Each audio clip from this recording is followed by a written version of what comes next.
Good morning, everyone, and thank you very much to the organisers for having invited me back here to this 7th conference. And we always learn a lot from this conference. It really feeds our work for the following year, so my ears are open, listening to your comments. You've already seen this. Who are we? We are 30 national centres working together across Europe. We are co-funded by the European Commission, and now we work in a very close partnership with InHope, who are the hotlines. InSafe, an InSafe centre comprises an awareness-raising centre, a helpline where children, but also their parents and teachers can get help, but also youth panels. In some countries, we run up to 2,500 different groups of youth, and we try and bring all of that knowledge up so we really understand what's happening and what we can all call an ecosystem, this place where we live online and where my actions influence what's happening to you. But we can also call it a knowledge system. And I think that this is the beauty of being so joined up now. European SchoolNet is coordinated by InSafe is coordinated by European SchoolNet. European SchoolNet is 31 ministries of education across Europe, and this means that we have a foot into the school in all of these countries. We have our helplines sending us figures, making us understand why people are contacting them, what it's all about. Youth panels feeding into this too, awareness centres, then are able to act on the information they get, to carry out evidence-based actions to make sure that what we're doing really suits the needs and the evolving climate. It's very important, the work we're doing with InHope, because we spoke about child sexual abuse online. Last year, in the IWF, the hotline in the UK, actually looked at the material that it had assessed over the year, and it found that 80% of the material it had assessed, material people believed was child sexual abuse, were actually self-generated images that children had taken of themselves in what we know as sexting. Let's look at our achievements since we last met. Safer Internet Day last year, more than 106 countries worldwide. Safer Internet Day, that was actually you. That was the kids across Europe and across the world rolling out actions and getting different ways of getting the public aware that this is a very important issue. 10 million users reached in one day. 16,150 schools across Europe registered with us. On Safer Internet Day, 5,900 tweets of our tag, 15,900 tweets of our tag, and in fact we trended almost every hour along the day. If we count all of the mentions we got on Facebook that day, we're at 97,000. And on that single day, there were 65,000 resources downloaded. So I think it means that we are making a little difference. But let's look at InSafe over the past 12 months. 800 resources produced. Sometimes this means one resource in 20 languages. 95,000 peers and trainers trained. And this is why I'm talking about connecting the dots, because most of these trainers were actually young people, aged somewhere between 12 and 18, who then go out and talk to other young people. We visited 10,500 schools this year. 5 million people reached. Some of these were parents, teachers, but most were children. Overall, our network gained 13 million website visits, and our helplines got 83,000 calls. So I think it means that we are trying to make a difference with you. Look what we learned. We learned that 24.5% of young people are calling for help because of cyberbullying. But we also learned that 14.3% are calling for help because love, relationships, sexuality. If you look on the other side, you see that in fact privacy, online reputation and how to protect our privacy was also very important. So I think this gives us a view, and we bring this out every 6 months now so that you can really see what's happening and so our actions can be evidence-based. Look at it this way.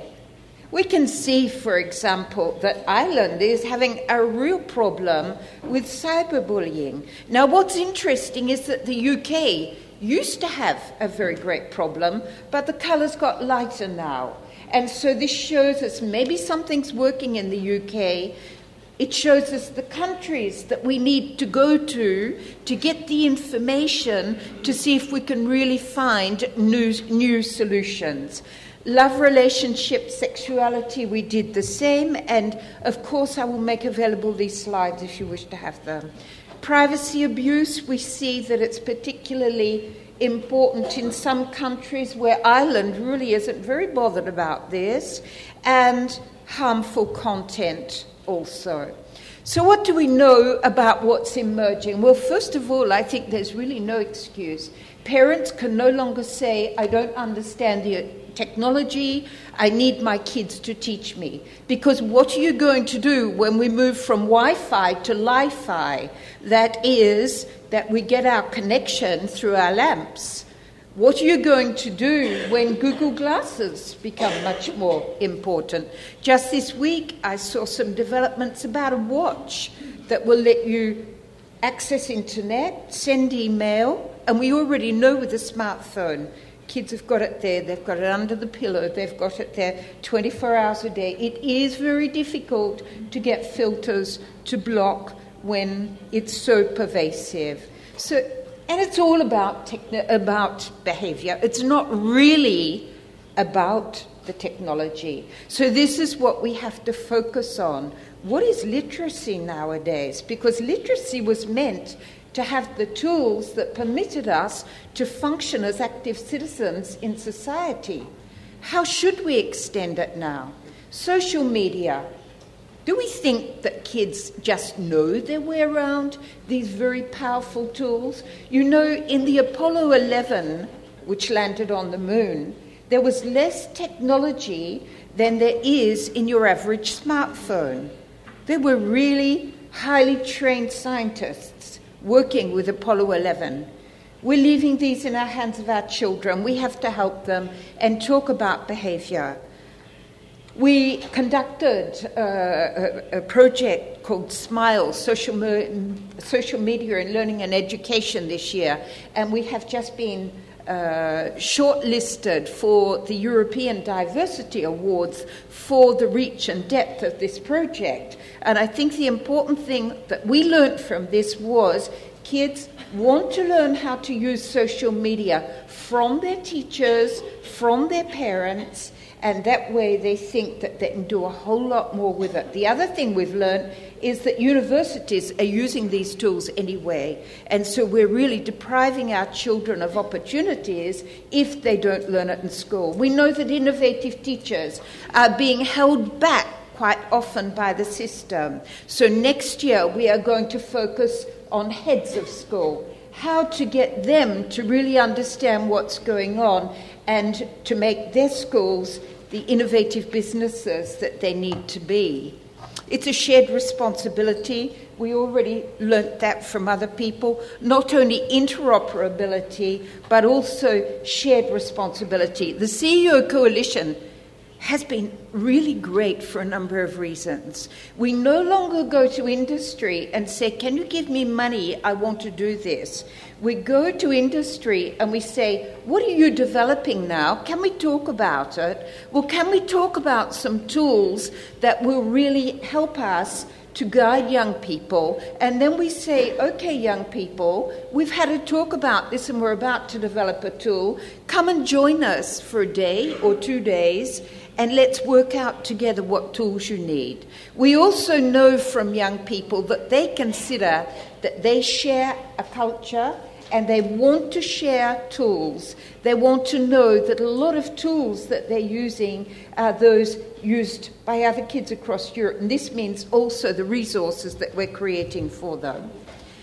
We listen to youth. We've created a number of things, and I think you know it. We created this for the 4 to 8-year-olds. We listen to youth, we listen to kindergarten teachers, and we worked with 4 and 5-year-olds to understand what they needed. We created this, and we presented it. No, we didn't. Young people, 15-year-old and 20-year-old, presented this in the European Parliament yesterday to try and influence politicians and tell them the way they want to learn about critical thinking and about the other issues they encounter. So, just to go back, we need an evidence-based approach, so we're very rapidly reactive in today's evolving context.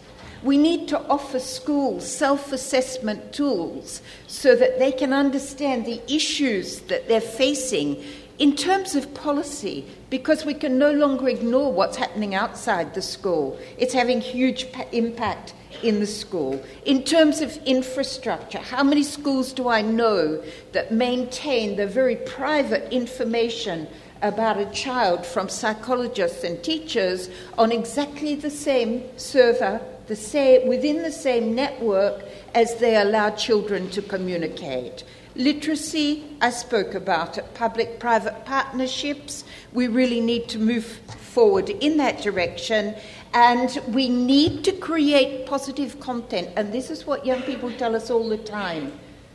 You want us to do good things online? Give us good content. You say that a lot of the information there is not true, and we have to have good skills to sift what's true and what's not. Well, why don't you start putting out good, positive content? And this is what the Best Content for Kids Award is about, that Michael spoke about. We're encouraging teachers, we're encouraging everyone to bring up their positive content, to put it up here, and perhaps you'll be shortlisted, perhaps you'll get to have an award on Safer Internet Day 2014, when we're striving to create a better internet together. Safer Internet Forum, I will finish here. Every year for, I think, 11 years now, we have met once a year, everyone who's the least bit concerned about safer internet, very much like what we have here. But one difference is that we bring along one young person who's been working hard in their country to promote a better internet. We bring along that young person to work with us for 4 days, and we bring along with each young person a parent or a teacher, and we work with them day and night. No 8 hours a day for them. We keep them going right until 10:30 in the evening, because we have so much to learn and so much to share. And on the last 2 days, on the 17th and 18th of October this year in Brussels, they actually tell us all what they've learned, what they've been doing, and they join very high-level speakers from across the world to put forward new ideas so that we can all start working again towards conferences like this one. So, with my message, be creative, think positive, I think we have a lot to do. I think that we have achieved a lot. I once again would like to thank the organisers, and I really look forward to seeing you here again for our 8th year next year. Thank you.